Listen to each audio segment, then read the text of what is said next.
Hi guys, Dr. Ashley here. As you know, we see miracles every day here at Prince Health and Wellness.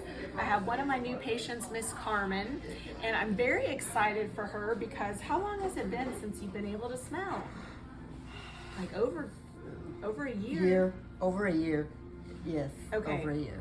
And I'm gonna give her some things to smell and we're gonna test her. Okay, I'm gonna give you a really strong smell first and tell me if you can smell that.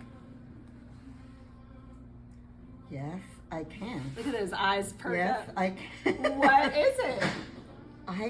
I'm not too good at identifying smell, Okay. but I can smell it. Is it smell strong or light? Medium, I would say. Medium. Okay, let me do I'm this trying then. to identify it. I'm kind of almost, my brain maybe might be awakening up. I don't know, but. Let's try this one. Okay.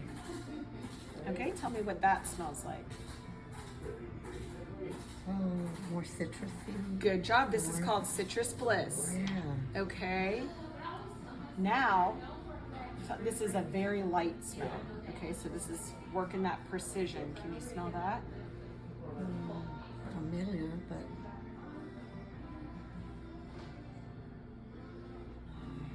I can smell it, and it's Okay. familiar, but I. It's like a mocha. Okay, so like a chocolate coffee. Yeah. Okay, so do you feel like this has worked for you? Yes. Okay. Yes, I would say it has worked for me. Okay, Look at awesome. me. Yay, I'm so excited. Okay, guys, if you are struggling with being able to smell or taste, come and see us. You may need an upper cervical adjustment like Miss Carmen did, and now she is doing great. God bless you.